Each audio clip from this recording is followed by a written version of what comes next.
Hey guys, Terry here. It's been a while. I finally got a chance to get down here in the basement and start messing around a little bit. Been ordering some stuff. This light's killing me. Let's see. That's not any better. Anyway, had to get me a chain. I looked in the manual. It calls out 110, 111, 106. Depends on which one you look at. So I'm trying to get that fitted on there right now. One thing I seen I didn't like too good is these axle adjuster on this side comes real close to this spring. I don't know, maybe if I should shorten it a little bit. We'll see. And I got studying on this ignition system. I think somebody in my comments put it look like a Dyna S.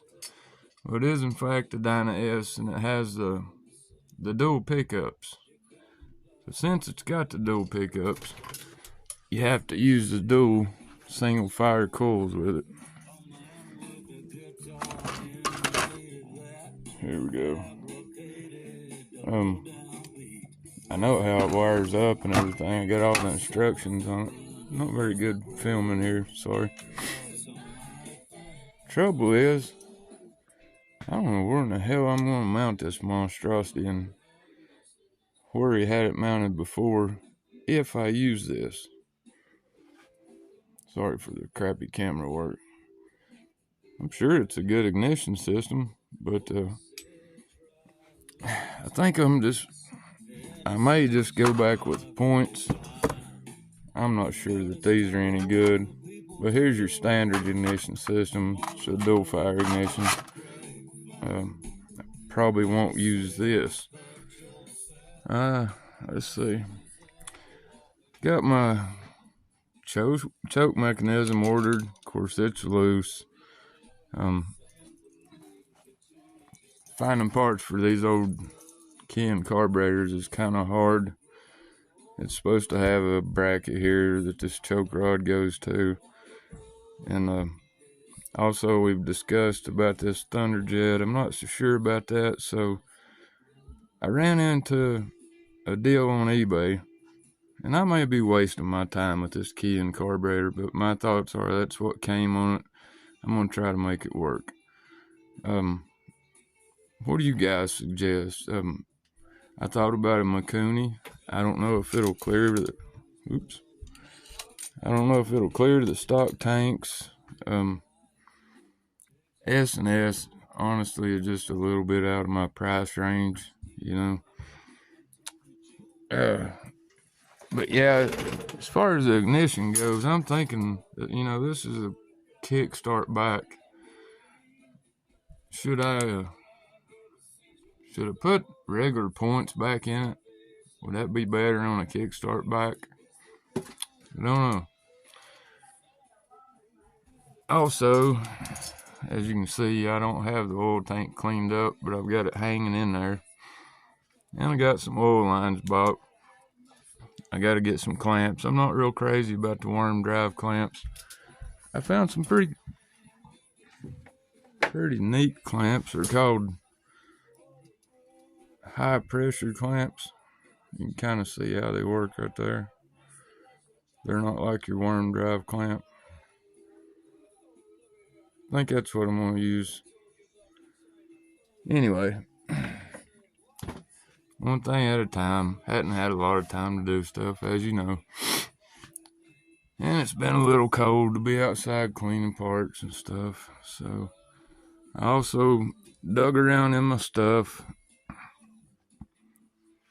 And I couldn't come up with good cable or grip, so I ordered some of them.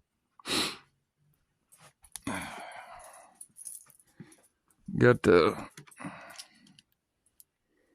clutch lever ordered. I like using these. Pretty good. Still hadn't got my front motor mount bolts in. Like I said, I hadn't been down here in weeks.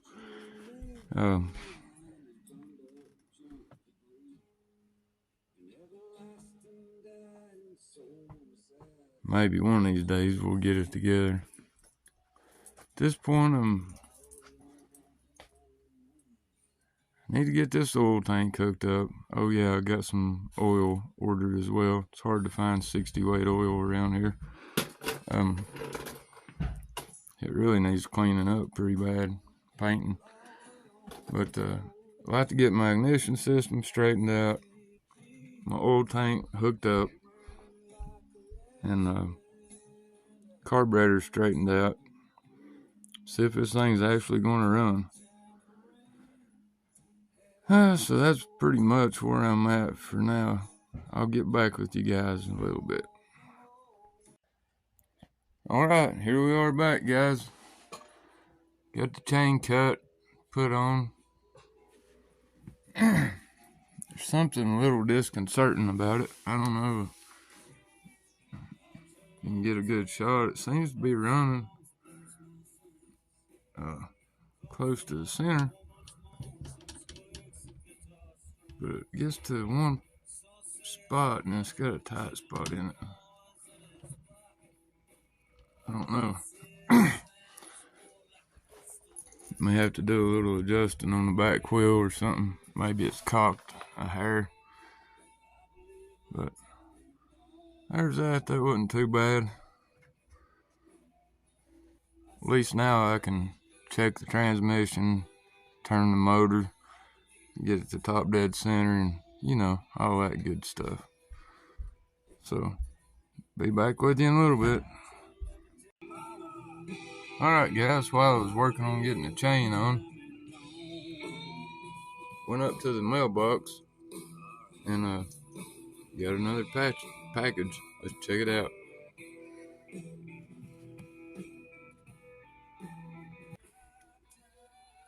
What we have here is 3 more junky ass old Kia and carburetors, straight from California.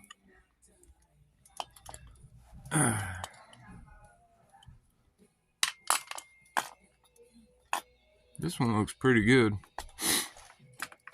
At least it does have the choke bracket I was needing. I'm gonna pull these guys apart, see what size jets they've got in them, and I'm gonna try to take the one that's on my bike. Oh yeah, I got a pretty decent air cleaner. Got one little ding in it. Might clean up pretty good. Did you get a good shot of that or not? Right there where my thumb's at. It's got a ding in it. But I kind of like these little, I don't know what you call them, little chopper air cleaners or whatever. Same thing I got on my shovel. But trying to get back to the factory setup. Maybe I'm stupid for doing that. I don't know. If you guys know a good combination for these, I've heard a lot of people run the Makunis. I've heard a lot of people say that they don't like to run the S&S on them. For what reason, I don't know. So I just figured for shits and giggles, I'm going to go back with the original equipment and see what happens. They're not a real complicated carburetor to rebuild, but having said that, old Gary over there, I can see the throttle plate's bent in that one. Gary at Ironhead Cycle said they do reach a point to where they just don't work anymore. And I understand what he's saying because I've ran across that before. They'll leak air in various places, like where the throttle shaft is, and maybe just some of the passageways in them get clogged up to where they won't work anymore at all. But that's where I'm at. I'm just piddling around a little bit at a time as I can. I don't know what else to add today, so I guess I'll lop it off right here. Jump in the comments, man. Tell me what kind of carb you would run. Tell me what type of ignition you would run. And I appreciate all of it. And appreciate all you guys. And have a happy new year. And y'all take it easy. Thanks.